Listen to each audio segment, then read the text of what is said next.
15 বছর পূর্ণ করেছে ডেইলি সান। এই দীর্ঘযাত্রায় অসংখ্য অনুসন্ধানী প্রতিবেদন প্রকাশিত হয়েছে ডেইলি সানে এবং সেগুলোর মধ্যে উল্লেখযোগ্য একটি হলো বিসিএস এর অবৈধ নিয়োগ। আর এই বিষয়টি অনুসন্ধান করেছে আমাদের ডেইলি সানের স্টাফ করেসপন্ডেন্ট এহসানুল হক জসিম। আপনাকে স্বাগত জানাচ্ছি ডেইলি সান স্টুডিওতে। জি, আপনাকেও ধন্যবাদ। আচ্ছা, প্রথমে আপনার কাছে জানতে চাচ্ছিলাম যে এই যে বিসিএস নিয়ে এই ধরনের একটা অবৈধ নিয়োগ চলছে, এটা আপনি আসলে প্রথমে কিভাবে জানতে পেলেন? প্রথমে আপনাকে ধন্যবাদ জানাচ্ছি। আপনার মাধ্যমে আমাদের ডেইলি সানের যারা পাঠক দর্শক আছেন তাদেরকেও ধন্যবাদ। ডেইলি সানের 15তম প্রতিষ্ঠা বার্ষিকীর এই সময়ে আমাদের যারা শুভানুদ্যোগী আছেন, পাঠক আছেন, সবাইকে ধন্যবাদ জানাচ্ছি। এটা আমি কিভাবে পেলাম সেই প্রশ্নের উত্তর হচ্ছে, একজন রিপোর্টার, বিশেষ করে একজন অনুসন্ধানী রিপোর্টার বা যিনি অনুসন্ধান করেন, তিনি স্বাভাবিক যে প্রক্রিয়াগুলোতে পেয়ে থাকেন সেইভাবেই আমি পেয়েছি। এখানে সোর্স আছে, এখানে আরও বিভিন্ন বিষয় আছে, কিন্তু অনেক সময় একটি রিপোর্টের স্বার্থে, রিপোর্টের প্রয়োজনে সোর্সের নাম কিংবা এটা কোন মাধ্যমে কিভাবে পেয়েছি সেটা প্রকাশ করতে নেই। ফলে সেই রিপোর্টের প্রয়োজনে, রিপোর্টের স্বার্থে আমি সেই বিষয়গুলো প্রকাশ করি নাই বা করছি না, কিন্তু সেটা যথাযথ ওয়েতে সেটা পেয়েছি। যে কোনো একটা অনুসন্ধানীমূলক কাজ শুরু করার আগেই কিন্তু আমাদের কিছু হলেও প্রমাণ লাগে। তো সেক্ষেত্রে আপনি কি ধরনের প্রমাণ সংগ্রহ করেছিলেন বা কোনো প্রমাণ হাতে পেয়েছিলেন কিনা? যে কোনো রিপোর্টের ক্ষেত্রে কিছু হলেও প্রমাণ লাগে, এটা সত্য, কিন্তু এটা তো যেন তেন রিপোর্ট না। এটা একটি ঐতিহাসিক বা একটি বড় মাপের রিপোর্ট, খুবই উচ্চমানের রিপোর্ট। যে রিপোর্টটা প্রশংসিত হয়েছে ডেইলি সান হিসেবে আন্তর্জাতিক মহলেও। একটি আন্তর্জাতিক সংস্থা গত জুলাই মাসের যে বাংলাদেশের যে কয়েকটা প্রতিবেদন হয়েছে উল্লেখযোগ্য, তার মধ্যে এটাকে স্থান দিয়েছিল। ফলে এই ধরনের একটা রিপোর্ট যখন আমি করতে যাব, তখন কিছু এভিডেন্স না, অনেক বেশি এভিডেন্স, অনেক বেশি প্রমাণাদি নিয়েই করতে হয়। ফলে এই রিপোর্টটা করতে গিয়ে আমি যেসব এভিডেন্স আমার প্রয়োজন ছিল, ধরেন এটা যে 29তম বিসিএস ছিল এবং 31তম বিসিএসের অবৈধ নিয়োগ, এই দুইটা বিসিএসের যে সার্কুলার ছিল, এই দুইটা বিসিএসে ক্যাডার হিসেবে যারা নিয়োগ পেয়েছিলেন সেই সার্কুলার, নন ক্যাডার হিসেবে যারা অন্তর্ভুক্ত ছিলেন তাদের সার্কুলার, অর্থাৎ এখানে মন্ত্রণালয়ের সার্কুলার, পিএসসি সার্কুলার, এই জাতীয় যত ডকুমেন্ট ছিল সব ডকুমেন্টগুলো আমাদের হাতে ছিল। আপনি জানেন যে বিসিএসে নিয়োগ পেতে গেলে বিসিএসের পরীক্ষাটা পরিচালনা করে থাকে পাবলিক সার্ভিস কমিশন, পিএসসি যাদেরকে ক্যাডার হিসেবে নিয়োগ করবে, সুপারিশ করবে, নিয়োগের জন্য সুপারিশ করবে, সরকার কেবল তাদেরকে ক্যাডার হিসেবে নিয়োগ দিতে পারবে। এবং পিএসসি যাদেরকে নন ক্যাডার হিসেবে সুপারিশ করবে, সরকার ইচ্ছা করলে সেখান থেকে কাউকে নন ক্যাডার পদে নিয়োগ দিতে পারবে। কিন্তু এখানে আমরা দেখেছি যে পিএসসি যাদেরকে ক্যাডার হিসেবে সুপারিশ করেছিল তাদেরকে তো নিয়োগ দেওয়া হয়েছে, বা অনেককে তখন দেওয়া হয় নাই, কাউকে বাদ দেওয়া হয়েছে বিভিন্ন কারণে। কিন্তু তার কয়েক মাস পরে পিএসসির যে সুপারিশকৃত নন ক্যাডার তালিকা ছিল সেখান থেকে কয়েকজনকে নিয়ে নিয়োগ দেওয়া হয়েছে। এই যে পিএসসির যে চিঠি, পিএসসির যে সুপারিশ তালিকা, ক্যাডারের তালিকা, নন ক্যাডারের তালিকা এবং যে আইন যেটা, বিধিমালা যেটা, এই সবগুলো এভিডেন্স হাতে নিয়েই তারপরে রিপোর্টে হাত দিই। যারা নিয়োগ পেয়েছিল বা নিয়োগপ্রাপ্ত কর্মকর্তারা রয়েছেন তাদের সাথে আপনি যোগাযোগ করার চেষ্টা করেছিলেন কিনা বা কোনো মন্তব্য পেয়েছিলেন কিনা তাদের কাছ থেকে? জি, আমি তাদের সাথে যোগাযোগ করেছি। একটা অনুসন্ধানী প্রতিবেদনের জন্য অনেকগুলো প্রয়োজনের সাথে এটা একটা অপরিহার্য দিক হচ্ছে যারা অভিযুক্ত থাকবেন তাদের কমেন্ট নেওয়া। এখানে 29তম বিসিএসে নন ক্যাডার থেকে এই অবৈধভাবে নিয়োগ পেয়েছিলেন 18 জন এবং 30তম বিসিএসে অবৈধভাবে আমাদের রিপোর্টে যেটা আসছে সেটা হচ্ছে 18 জন, আর 31তম বিসিএসে 23 জন। এই 41 জনের বেশ কয়েকজনের সাথে আমি প্রায় চেষ্টা করেছি সবার সাথে যোগাযোগ করতে, কিন্তু সবার সাথে তো আর যোগাযোগ করা সম্ভব না। কিন্তু বেশ কয়েকজনের সাথে আমি যোগাযোগ করার চেষ্টা করেছি, অনেককে রিচ করতে পারি নাই। যাদেরকে রিচ করতে পেরেছি তাদের প্রায় বেশিরভাগই, সবাই কথা বলতে চান নাই। তবুও আমি তাদের সাথে কথা বলেছি, তাদের কমেন্ট নিয়েছি, কারণ আমার রিপোর্টের প্রয়োজনে তাদের কমেন্ট নেওয়াটা অপরিহার্য ছিল এবং সেখানে কয়েকজনের কমেন্ট ছিল। এর মধ্যে স্পেসিফিক কমেন্ট করেছেন মাত্র 2 জন, আর বাদবাকি 3-4 জন 5 জন কমেন্ট করতে চান নাই। সেটাও আমাদের কমেন্ট হিসেবে বা নেগেটিভ বা নো কমেন্ট হিসেবে আমাদের রিপোর্টে সেটা রেখে দিয়েছি। এক্ষেত্রে সরকারি কর্মকর্তা বা সংশ্লিষ্টদের কী ধরনের প্রতিক্রিয়া ছিল? এই রিপোর্টের একটা ভালো প্রতিক্রিয়া হয়েছে। সেই প্রতিক্রিয়াটা এখনও দৃশ্যমান না। সব প্রতিক্রিয়া সব সময় দৃশ্যমান হয় না, দৃশ্যমান হতে দেরি হয়। আমরা যেটা বলেছি যে 30তম বিসিএসে 18 জন নিয়োগ পেয়েছেন অবৈধভাবে, আরও হয়তো আছেন, কিন্তু আমাদের রিপোর্টে যে 18 জনের কথা বলছি আর 31তম বিসিএসে যে 23 জনের কথা বলছি, এই 41 জনের বিষয়টা সরকারের সংশ্লিষ্ট মন্ত্রণালয় এবং পিএসসি এবং দুর্নীতি দমন কমিশন আমলে নিয়েছে। তাদের যে অফিসিয়ালি যেভাবে আমলে নেওয়ার কথা সেভাবে নিয়েছে। আপনি জানেন সাম্প্রতিক সময়ে, অর্থাৎ আমাদের রিপোর্ট প্রকাশিত হওয়ার প্রায় 1.5 মাস পর আগস্ট মাসে 286 জনকে পদোন্নতি দিয়ে উপসচিব করা হয়। এই যাদেরকে উপসচিব করা হয়েছিল বা হয়েছে, এদের একটা বড় অংশ 30 এবং 31তম বিসিএস থেকে হয়েছেন। কিন্তু আমাদের রিপোর্টে যে 41 জনের নাম ছিল তাদের একজনেরও নাম নাই। সুতরাং এটা একটা প্রতিক্রিয়া সরকারের পক্ষ থেকে। দ্বিতীয়ত, আমি যখন এটা স্পেসিফিক জানতে চেয়েছিলাম জনপ্রশাসন মন্ত্রণালয়ের এপিডি, তখন যিনি ছিলেন অতিরিক্ত সচিব মোহাম্মদ এরফানুল হক, যে আমাদের একটা রিপোর্ট হয়েছিল ডেইলি সানে, সেখানে যে 41 জনের কথা এসেছে তাদের মধ্যে কাউকে তো আমরা দেখি নাই আপনাদের এই পদোন্নতির মধ্যে আছেন, এই বিষয়ে কিছু বলবেন কি? তখন তিনি আমাকে যেটা জবাব দিয়েছিলেন যে এদের বিষয়টা দুদক তদন্ত করছে। তখন আমরা জানতে পারি যে ডেইলি সানের এই রিপোর্টের ভিত্তিতে দুর্নীতি দমন কমিশন বিষয়টা তদন্তে নিয়েছে। যেহেতু দুদক তদন্ত করছে, সেই কারণে আমরা পদোন্নতির তালিকায় তাদেরকে নেই নাই।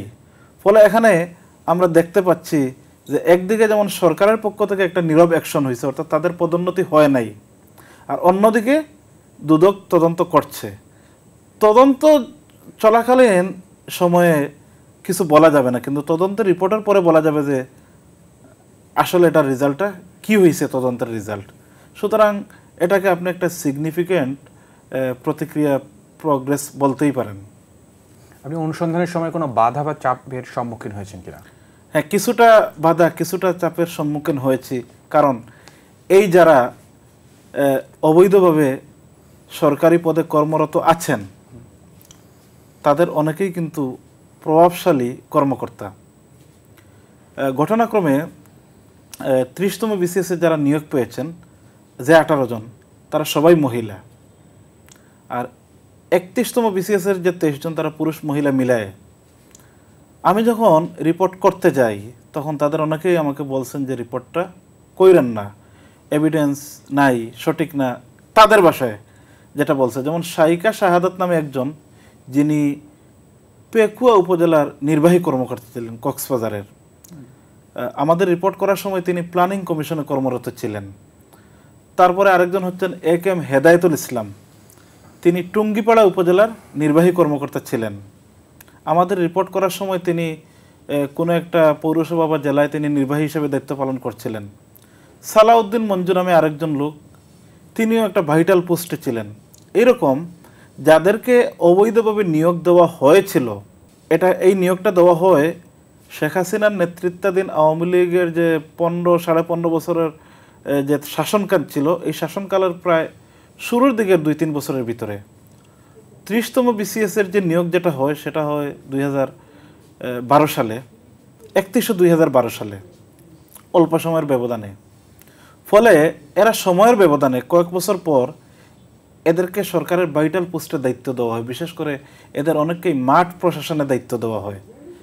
মাঠ প্রশাসনে যারা দায়িত্ব পালন করে তারা তো প্রভাবশালী কর্মকর্তা হয়েই ওঠে। সুতরাং তাদের ভয়েসে ছিল এক ধরনের ক্ষোভ। এবং আমি যখন কাউকে পাচ্ছিলাম না কমেন্ট নেওয়ার জন্য, আমি তো কমেন্ট নেওয়ার জন্যই রিপোর্টটা আমার দেরি হয়েছে। আমি মেইল করেছি, ইমেল করেছি, আমি হোয়াটসঅ্যাপে কথা বলেছি, হোয়াটসঅ্যাপে আমি টেক্সট করেছি। তখন তারা বিভিন্নভাবে ইনডাইরেক্টলি এক ধরনের চাপ দেওয়ার চেষ্টা করেছেন। আমি তো নাম বললাম শাইখা শাহাদাত, রিপোর্টটা প্রকাশিত হওয়ার পরেও তিনি বলেছেন যে আমি যা বলেছি সেইভাবে তো রিপোর্ট হয় না। আমি বললাম আপনি যা বলেছেন সেভাবেই হয়েছে আপনার কথার প্রেক্ষিতে পরবর্তীতে রিপোর্টারের বক্তব্য সেটাও যুক্ত হয়েছে, অন্যদের কমেন্ট যুক্ত হয়েছে, এবং এই রিপোর্ট হওয়ার পরে আমাদের নিউজ এডিটর এবং অন্যদের কাছেও প্রচুর ফোন এসেছে রিপোর্টটা উইথড্র করে নেওয়ার জন্য। প্রিন্ট ভার্সন থেকে তো উইথড্র করে নেওয়ার সুযোগ নাই, অনলাইন ভার্সন থেকে উইথড্র করে নেওয়ার জন্য, এটার প্রতিবাদ ছাপানোর জন্য, এবং একটা প্রতিবাদও ছাপানো হয়েছে। সেই প্রতিবাদের সাথে আমাদের প্রতিবেদকের যে বক্তব্য সেটাও ছাপা হয়েছে। এতে বোঝা যাচ্ছে যে রিপোর্টটা আসলে কতটা ইম্প্যাক্টফুল ছিল। অবশ্যই। আচ্ছা, আপনি বলছেন যে প্রভাবের কথা, এটা কি মানে কোনো রাজনৈতিক প্রভাব বা সংযোগ কি এতে রয়েছে? অবশ্যই। এই যে নিয়োগের সাথে আমরা মনে করি অবৈধ নিয়োগ যেগুলো হয় সাধারণত এর সাথে দুর্নীতির বিষয়টি জড়িত থাকে, বড় অঙ্কের টাকার লেনদেনের বিষয়টি জড়িত থাকে। আর এই ৪১ জনের নিয়োগের সাথে দুর্নীতির বিষয়টা তো থাকতেই পারে, কিন্তু তার চাইতে বড় কথা হচ্ছে পলিটিক্যালি মোটিভেটেড হয়ে তাদেরকে নিয়োগ দেওয়া হয়েছে। অর্থাৎ আওয়ামী লীগ তখন ক্ষমতায়, আওয়ামী লীগের শুরুর দিক ৩০তম বিসিএসের যে রেজাল্ট যেটা বা পিএসসির যে সুপারিশ, সেই সুপারিশমালাটা প্রকাশিত হয়েছে ২০১২ সালের মে মাসে। সেখানে এই ১৮ জনের নাম ছিল না যাদেরকে অবৈধভাবে নিয়োগ দেওয়া হয়েছে। এর ৫ মাস পরে, ৫-৬ মাস পরে, অক্টোবর মাসে ৫ মাস পরেই ১৮ জনকে নিয়োগ দেওয়া হয়ে গেছে। ১৮ জন মহিলাকে নিয়োগ দেওয়া হয়। ঠিক তেমনি ৩০তম বিসিএসের যে রেজাল্ট প্লাস পিএসসির যে সুপারিশ সেটা প্রকাশিত হয়ে ২০১২ সালের ডিসেম্বর মাসে। পরবর্তীতে যে ২৩ জনকে নন ক্যাডার তালিকা থেকে নিয়ে নিয়োগ দেওয়া হয় প্রজ্ঞাপন জারি করে, যে প্রজ্ঞাপনটা অবৈধ ছিল, সেটা হয় ২০১৩ সালের জুন মাসে। তাহলে আপনি সময়কালটা দেখেন, শেখ হাসিনার শাসনাধীন যে আওয়ামী লীগ গভর্নমেন্ট ক্ষমতায় ছিল ১৫.৫ বছর, প্রথম যে ৩ বছরের ভিতরে এই ঘটনাগুলো সংঘটিত হয়েছে। অর্থাৎ পলিটিক্যালি আওয়ামী লীগের লোকজনকে নিয়োগ দেওয়ার জন্য এদের অনেকেই হয়তো প্রশাসনে নিয়োগ দেওয়ার মতো হয়তোবা তাদের দলীয় কিছু লোকজনের প্রয়োজন ছিল, কিন্তু সেই যোগ্যতাটা হয়তো সেভাবে ছিল না, সেটা ছিল না বলেই তো নন ক্যাডার তালিকা থেকে নিয়ে অবৈধভাবে তাদেরকে পদায়ন করা হয়। এবং এটা যে পলিটিক্যালি মোটিভেটেড হয়ে, এটা যে একটা পলিটিক্যাল ক্রাইম, এটা যে পলিটিক্যাল বায়াসনেস, এটাকে যে প্রশাসন বা সরকারের ইম্পর্টেন্ট দফতরকে যে আওয়ামীকরণ করার যে একটা প্রয়াস, সেটা তো প্রমাণিত হয় যে নন ক্যাডার থেকে অবৈধভাবে এই নিয়োগের মধ্য দিয়ে, এবং সেটা আরও ভালোভাবে প্রমাণিত হয় যখন তাদেরকে কয়েক বছরের ভিতরে মাঠ প্রশাসনের ভাইটাল পোস্টে তাদেরকে দায়িত্ব দেওয়া হয়। এবং এদের মধ্যে আমি যার কথা বলছিলাম যে কক্সবাজারের পেকুয়ার উপজেলা নির্বাহী কর্মকর্তা শাইখা শাহাদাত, তিনি কিন্তু ওই উপজেলা নির্বাহী কর্মকর্তা থাকাকালীন সময়ে চাল আত্মসাতের অভিযোগে অভিযুক্ত হয়েছিলেন। ওই সরকারের সময়ে তিনি ইওনো থাকাকালীন সময়ে। ফলে যেহেতু তিনি অভিযুক্ত হয়েছেন ত্রাণের চাল আত্মসাতের অভিযোগে, সুতরাং যে মানুষটি ত্রাণের চাল আত্মসাতের অভিযোগে অভিযুক্ত হয়েছেন, তিনি তো মোটা অঙ্কের টাকার বিনিময়ে অবৈধভাবে নিয়োগত পেতেই পারেন। অবশ্য তার বক্তব্য হচ্ছে যে পরবর্তীতে তিনি এই আত্মসাতের অভিযোগ থেকে তিনি খালাস পেয়েছেন তদন্তের মাধ্যমে, কিন্তু আমরা যেটা জেনেছি সেই তদন্তটি প্রভাবাধীন ছিল। আচ্ছা, সর্বশেষ আপনার কাছে একদমই সংক্ষেপে জানতে চাবো যে ভবিষ্যতে যেন এই ধরনের কর্মকাণ্ড না ঘটে, সেক্ষেত্রে কী ধরনের পদক্ষেপ নেওয়া যেতে পারে আপনার দৃষ্টিকোণ থেকে? যদি আইন লঙ্ঘনের কারণে আইন যে লঙ্ঘন হয়েছে সেই লঙ্ঘনের অভিযোগে যারা জড়িত ছিল তাদের বিরুদ্ধে যদি ব্যবস্থা নেওয়া হয় এবং সেটা যদি দৃষ্টান্তমূলক শাস্তি দেওয়া হয়, এই ৪৩ জন তো আমি কথা বলেছি সংশ্লিষ্ট বিশেষজ্ঞদের সাথে, পিএসসির কর্মকর্তাদের সাথে, জনপ্রশাসন মিনিস্ট্রির যে মুখপাত্র আছেন তাদের সাথে কথা বলেছি। তাদের প্রত্যেকের বক্তব্য হচ্ছে যে এইরকম নিয়োগ অবৈধ যদি এভাবে হয়ে থাকেন, এবং এইভাবে অবৈধ নিয়োগ যারা হবেন এবং সেটা যদি প্রমাণিত হয় তাহলে বিধান হচ্ছে তাদেরকে চাকরিচ্যুত করা। এরা যদি চাকরিচ্যুত হন, এবং এটা হওয়া দরকার, তাহলে ভবিষ্যতে এ ধরনের ক্রাইম করার সাহস অন্য কেউ পাবে না। অন্যদিকে এই প্রক্রিয়ার সাথে যারা জড়িত ছিল, যেসব কর্মকর্তা, নিশ্চয়ই জনপ্রশাসন মন্ত্রণালয়ের কর্মকর্তা, তাদের পিছনে আর কেউ আছে কিনা যারা এই প্রক্রিয়ার সাথে, কাগজ বানানোর সাথে, প্রজ্ঞাপন জারির সাথে, অবৈধভাবে প্রজ্ঞাপন জারির সাথে যারা সম্পৃক্ত ছিল, সেটা দুদকের তদন্তে আমরা আশা করি নিশ্চয়ই বেরিয়ে আসবে। এই সম্পৃক্তদের যদি শাস্তির আওতায় আনা হয়, তাদেরকে যদি জেলে নেওয়া হয়, প্রচলিত আইন অনুযায়ী যথাযথ শাস্তি দেওয়া হয়, তাহলে ভবিষ্যতে এই ধরনের কেলেঙ্কারি, এই ধরনের অবৈধ কাজ হবে না। বিসিএস হচ্ছে একটি ইম্পর্টেন্ট পরীক্ষা, সবচেয়ে ইম্পর্টেন্ট। এর মধ্য দিয়ে প্রশাসনের নিয়োগ পান, সরকারের যে অন্যান্য সরকারি দফতর আছে, ক্যাডার সার্ভিসে নিয়োগ পান, সেই সার্ভিসে মেধাবীরাই আসা কাম্য। এখন যদি এমন প্রক্রিয়া যদি মাঝে মধ্যে অব্যাহত থাকে, তাহলে দেখা যাবে যে এখানে মেধাহীনদের দৌরাত্ম্য বেড়ে যাবে। আর মেধাহীনদের দৌরাত্ম্য বেড়ে গেলে দেশ ক্ষতিগ্রস্ত হবে, জনগণ ক্ষতিগ্রস্ত হবে, মানুষ ক্ষতিগ্রস্ত হবে। সুতরাং রাষ্ট্রের প্রয়োজনে, সুশাসনের প্রয়োজনে, স্বচ্ছতার প্রয়োজনে এই অবৈধভাবে নিয়োগপ্রাপ্ত কর্মকর্তাদেরকে চাকরিচ্যুত করা দরকার। এই নিয়োগ প্রক্রিয়ার সাথে যারা জড়িত ছিল তাদের বিরুদ্ধে আইনানুগ ব্যবস্থা নেওয়া দরকার। দর্শক, আমাদের সহকর্মী ইহসানুল হক জসিম তার অনুসন্ধানমূলক প্রতিবেদনের অভিজ্ঞতা শেয়ার করছিলেন আমাদের সাথে। আমরা আশা করছি যে সামনে আপনাদেরকে এ ধরনের আরও অনুসন্ধানমূলক প্রতিবেদন উপহার দিতে পারবো। সে পর্যন্ত ভালো থাকুন, সুস্থ থাকুন, ডেইলি সানের সঙ্গেই থাকুন।